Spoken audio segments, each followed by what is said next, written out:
é o seguinte: as inúmeras tentativas de soltar Lula não cessam no Supremo Tribunal Federal. A última é um habeas corpus coletivo que visa derrubar súmula do TRF4, que é aquele tribunal de segunda instância, que permite a prisão automática após a condenação em segunda instância. Eita. Então, quer dizer, um HC coletivo para derrubar essa súmula que permite a prisão automática. Então, eles não querem a prisão após condenação em segunda instância. Se aceito, o HC beneficiaria não só o ex-presidente preso, mas todos que cumprem pena na Lava Jato do Paraná. Os autores do habeas corpus sustentam que, apesar de o atual entendimento do Supremo permitir a execução da pena após segunda instância, ela não é obrigatória e deve ser justificada caso a caso. É aquela mesma conversa fiada que tantas vezes eu comentei aqui nesse programa. É o discurso do próprio Ricardo Lewandowski, com a parceria sempre do Dias Toffoli, do Gilmar Mendes. Quer dizer, eles decidiram, o plenário do STF decidiu, em outubro de 2016, autorizar a possibilidade de prisão após condenação em segunda instância. Pelo quê? Pelo crime que o sujeito cometeu. E aí depois começa o Lewandowski: não, mas a decisão tem de ser fundamentada, tem de dizer por que está mandando prender. Isso depois, porque ele ficou insatisfeito que os tribunais de segunda instância estavam realmente mandando prender. E o Ricardo Lewandowski, que era voto contrário, Gilmar Mendes não, era voto a favor, votou a favor da prisão após condenação em segunda instância. Então eles começaram a argumentar com base nos critérios de prisão preventiva, que é outra coisa.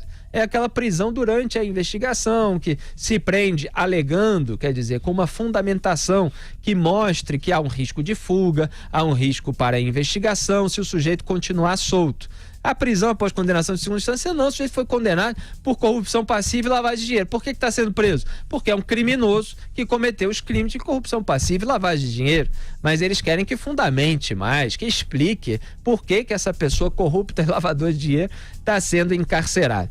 Então, essa é a conversa fiada que esse pessoal está tentando colocar em prática. E o TRF4 editou a regra interna após as várias decisões do próprio STF que permitiram a prisão após segunda instância.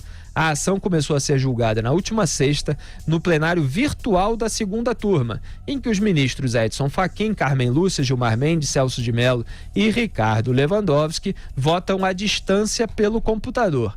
Aí o que aconteceu? Agora há pouco, o Ricardo Lewandowski, deixa eu só abrir aqui a notícia atualizada, o Ricardo Lewandowski disse que vai levar a uma sessão presencial da segunda turma do STF essa ação que pede a soltura de todos os condenados presos por ordem do TRF4, que é o Tribunal Regional Federal da 4ª Região, que é a segunda instância da Lava Jato no Paraná.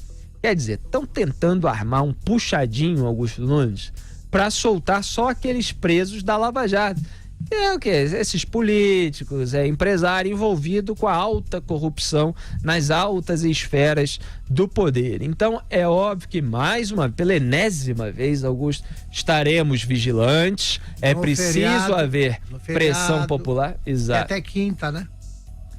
Exatamente, diz que vai levar a decisão sairia até quinta, só que agora o Ricardo Lewandowski vai levar isso a uma sessão presencial da segunda turma. E não tenho aqui ainda essa data específica de quando isso vai acontecer, mas a gente vai tentar conferir em instante. Olha o que eles fazem, sobretudo esse pessoal de segunda turma, mas olha o que fazem os ministros do Supremo para libertar um corrupto lavador de dinheiro chamado Luiz Inácio Lula da Silva.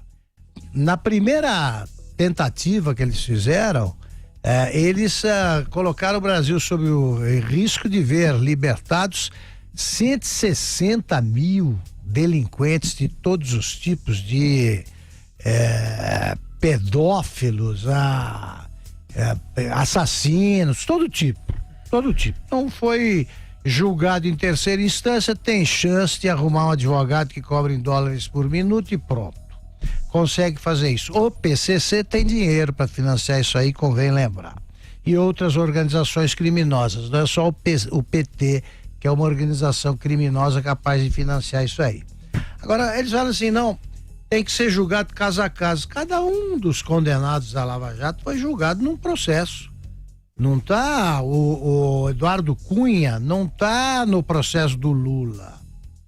O Vacari não está em outro processo, não dá para entender o que eles estão querendo, é só desculpa.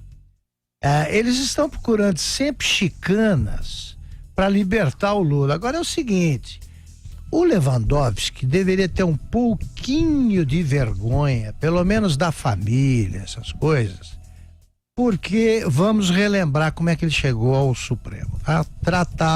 Trata-se de um homem que dava aulas, perdido aí nas universidades aqui de São Paulo, dando aulas que não deixavam ninguém com saudade, mas a família dele, a mãe dele, tinha sido vizinha em São Bernardo da Marisa Letícia e do Lula.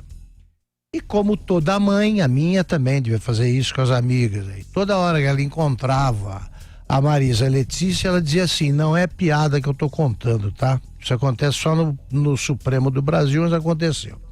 A Marisa Letícia ouvia da mãe do ministro Lewandowski o seguinte: ó, meu filho é muito inteligente, ele é um professor, dá aulas em universidades importantes. Então ele falava, abriu uma vaga no Supremo. A Marisa Letícia se achou com poderes e cacife suficientes para indicar. Alguém indicou com base em que argumento? Olha, a mãe desse rapaz aí, disse que ele é muito inteligente. Então, se perguntasse para minha mãe, era capaz de eu virar, se eu tivesse sido vizinho deles, é capaz de eu virar ministro do Supremo também.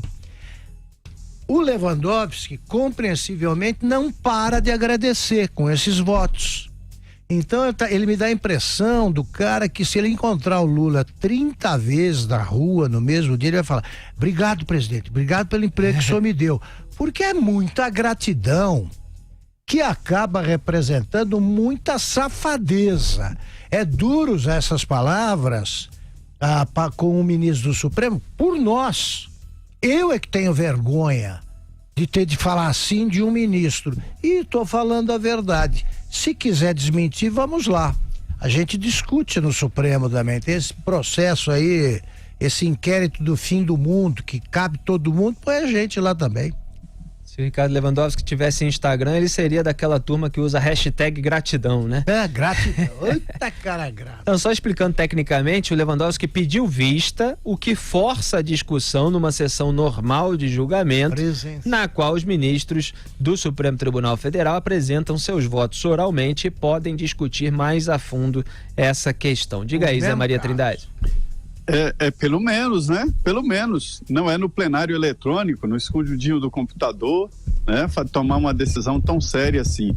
Isso é uma praxe no plenário virtual, quando algum assunto acaba puxando muita polêmica, ele é levado para o plenário real, ou seja, quando os ministros falam, né? Não há uma transmissão nas turmas, né? Ao vivo pela TV Justiça, mas pelo menos os ministros vão lá argumentar e não só no computador. Olha, esse assunto, toda vez que ele é lembrado aqui, de prisão em segunda instância, me remete à realidade do mundo, da vida.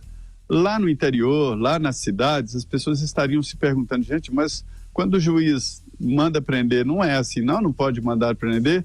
Não, se você tiver dinheiro para pagar advogados caros.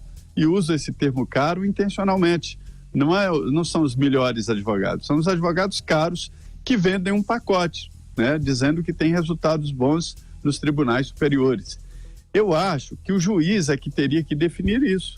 Se o juiz entender que tem que prender na condenação em primeira instância, tem que prender na condenação em primeira instância. E ele que vá tentar a liberdade em outros tribunais. Eu, Augusto, acho uma humilhação quando a família de uma vítima cruza com o algoz do seu filho, da sua irmã, da sua mulher, do seu parente, solto. Ele mata e aí agora que é segunda instância, e espera chegar lá a condenação em segunda instância. Quer dizer, como pode uma pessoa participar do tribunal do júri e sair de lá condenado e andando, e tentando atrasar o processo até prescrever? O pacote Sérgio Moro quer impedir isso e prender já na primeira instância condenados desse tipo, condenados, por exemplo, pelo tribunal de júri. E esse puxadinho aí tenta tirar da cadeia os granfinos, os políticos poderosos que foram alcançados pela Lava Jato, né? É um puxadinho, né? Não há como uma decisão séria do Supremo Tribunal Federal sobre esse assunto não ter a repercussão geral, ou seja, valendo para todos. Esta é uma jurisprudência do Supremo Tribunal Federal, né? Então, valendo para todos, seria jogar nas ruas mais de 180, esse número cresce todo dia. 180 condenados de todo tipo aí, que foram presos exatamente em decorrência dessa decisão do Supremo de prender depois da condenação em segunda instância. Ou terceira, como Lula, né? Pois é. Por que a condenação em segunda instância? É porque depois da segunda instância não há mais julgamento de mérito. Não se analisa mais provas, essas coisas. Ou seja, a condenação já está garantida.